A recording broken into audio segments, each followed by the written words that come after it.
Hey Stacy, it's so good to see you again today. I'm excited to be here and with everybody. Hello. We were just chatting as we always do and kind of getting an idea of what we might want to talk about, where we might want to go, but really no plan. But one of the things that kind of came to the forefront was about our dreams and the importance of our dreams and the messages that we may receive in a dream. And sometimes it's not as clear. When we wake up and we remember a dream. So we have to really talk about taking steps in breaking down and analyzing those dreams. And this topic really came up for me today because I've been having super, super vivid dreams. And I mean color wise, right? Like not like vivid kind of stuff going on, but the color is like bright, bright, vivid colors in my dream. And we talked about a little bit that a lot of people don't dream in color. I always dream in color. So my dreams aren't ever black and white. But this is different, like significantly, noticeably different, very, very vivid colors of things that, one of those dreams, I'll say I was dreaming of being in my granny's kitchen with her. We actually were going to make a pie, but even like in her kitchen was like 10 times brighter than it was really in person. And so I have not analyzed this for myself at this point, but I had another night, like this has been two this week and we're only on Tuesday, by the way, but it's been two this week that I've had very, very vivid colors in my dreams. So I think that there's probably something about that, but I haven't dug into it. I'm gonna volley over to you, but we're gonna get deep into kind of dreams and typical meanings and sometimes how we break it down and how we look at it. But go ahead, Stacy. Super fascinating. I've always been fascinated by dreams. For me, I haven't always remembered my dreams. Part of that was related to poor quality sleep. That's now been kind of rectified. So then I will wake up with some presence that something was being dreamt. And what pops in, not in the specifics of a dream, but there's like, and we'll see what it might be for you, depending on how this flows as we're talking about your experience you're describing. I'm thinking also about, because it can be this like fun, exciting curiosity. Wow, what is this? And then sometimes there's like a lot of stress. And I think either way, we'd probably agree we're being shown something for some reason from spirit, from a part of ourself that's struggling, like that subconscious or whatnot. And it's really cool when we open up to curiosity, which is this energy we're in always, and then definitely today, as we visit about, because dreams, I think a lot of people have a lot of curiosity about them. And it's interesting too, because they often don't make any logic sense. And what I love about spirit and higher consciousness is it just goes so beyond that. Mhm. And so I'll just pass it back to you just to continue this, like, this kind of, I don't know, fun, high vibe energy of curiousness and excitement about what is all this, you know? Right? I tell you, one of the things that now I'm not saying that looking up a significance of something in your dream on Google is a bad thing. That's not what I mean. But I think it's important to realize that we can have a dream about something and it be totally unrelated to what you might find on Google. One of the things that I always do when I have a significant dream, I don't do this every day. It's not, but when I have a significant dream, is that I literally take it frame by frame by frame. And I look at what's happening. I feel what's happening in my body surrounding that.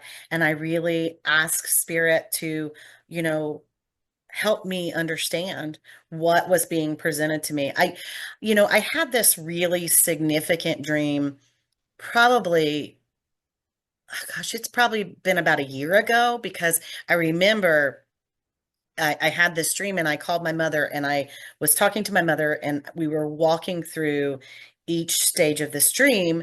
And I ended up extremely emotional. Like, I mean, just I was driving so I was driving from Oregon to Washington, and driving home, and I I got so emotional over the discovery of what I knew that this dream meant, that and it really became very clear as I was talking about it, as I was going frame by frame, and how what I was feeling and what the significance was of what was happening. It really came to light for me, and I became really so emotional that I had to tell my mom I have to get off the phone because I can't drive like this, like, and talking more about it, was more digging more realization out of it.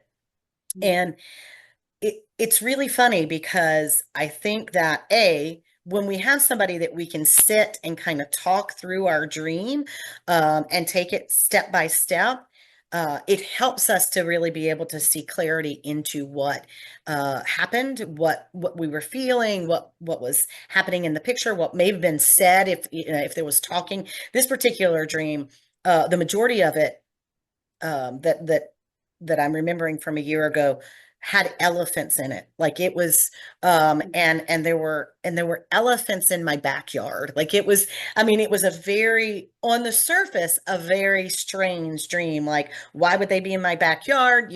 I was on my porch, all these kinds of things. But really, as I talked about it and I felt what was needed to be felt throughout the dream, and frame by frame, it became clearer and clearer and clearer that it had absolutely nothing to do with an actual elephant, but it had to do with something that was also playing out in my awake life. Um, and so I think it's really important that we have somebody that we can walk through things with, and not necessarily sit on Google and try to analyze our dream. Because what happens when we Google and we see, oh, an elephant means this, Right, is that then implants an idea into us, and we right. lose the focus of what our dream really meant and what was meant for us out of that dream. That doesn't mean we can't go look at symbolic things. I don't mean it that way, because sometimes it means exactly what Mhm.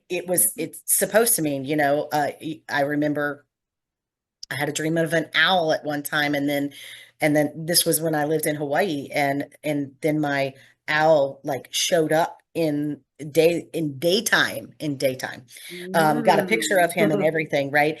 And because I Google too, like I do that, and what I ended up Googling had very aligned with what was happening, what was going on, and what the message that I was supposed to get.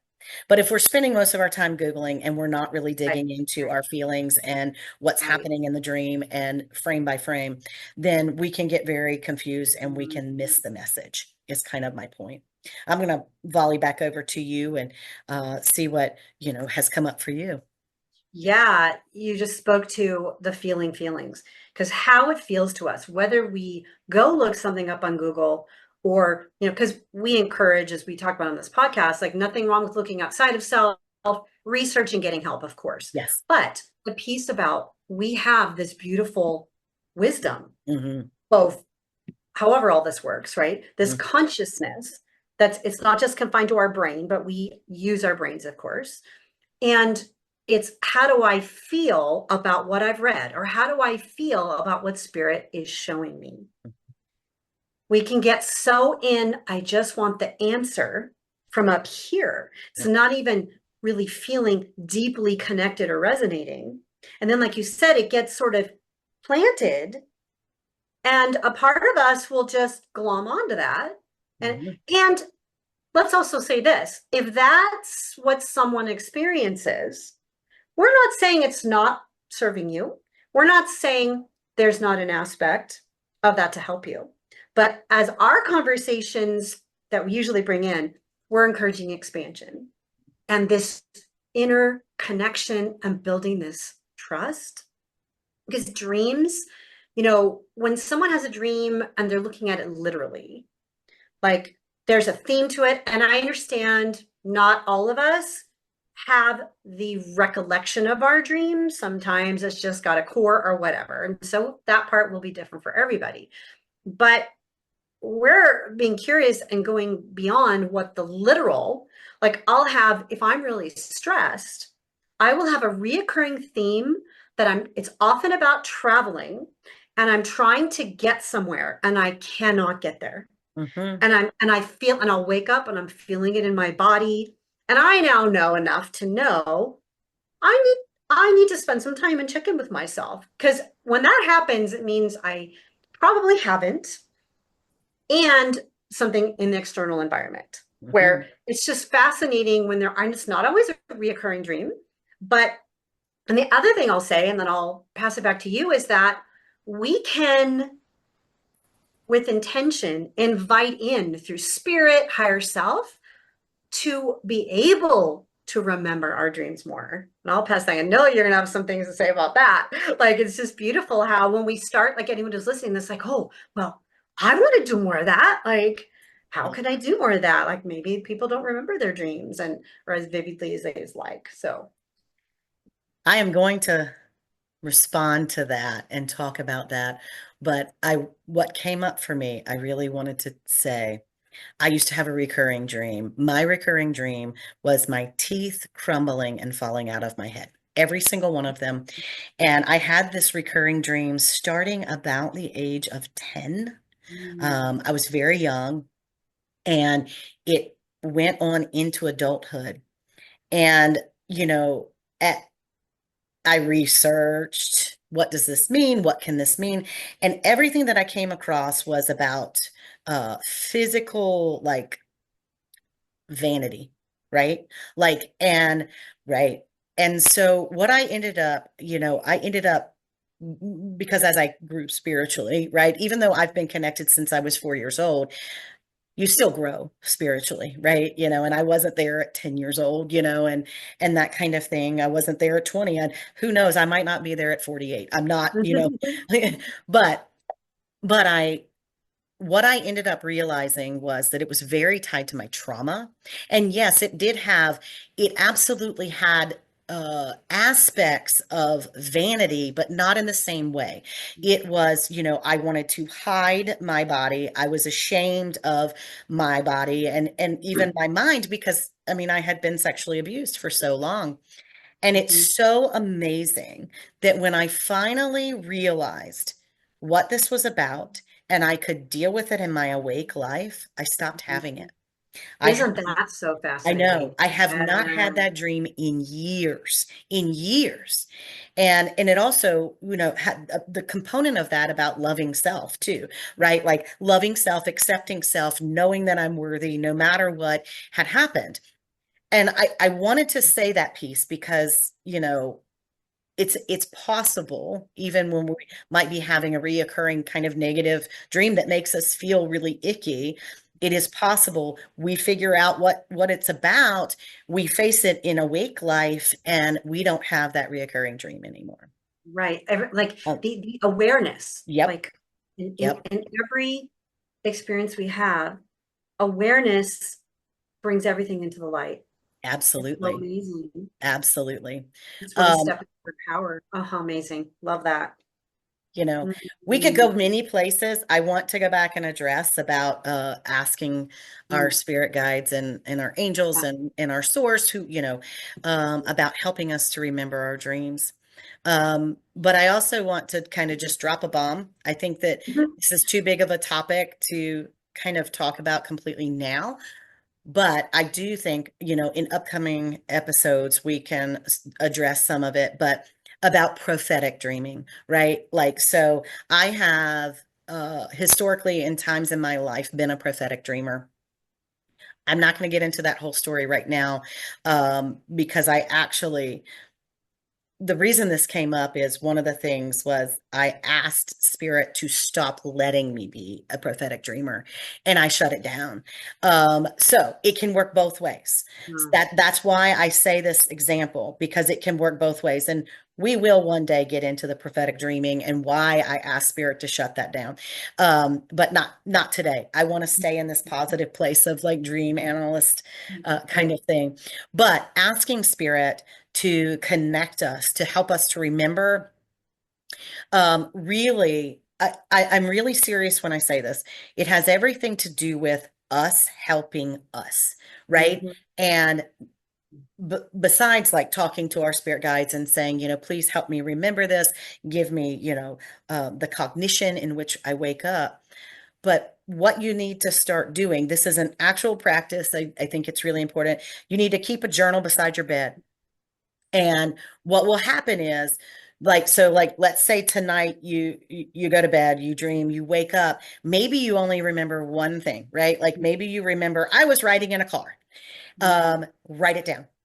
Because what's going to happen is that practice and communicating with our spirit guides and things, but starting that practice is going to open up and open up and open up. And you will find that if you're doing that every single day, even if you only remember just a morsel of something, write it down, because it's going to open things up. It's going to open you to be open to remember, because most of what happens, why we don't remember, it's kind of like those higher levels of consciousness, right? We block ourselves from remembering.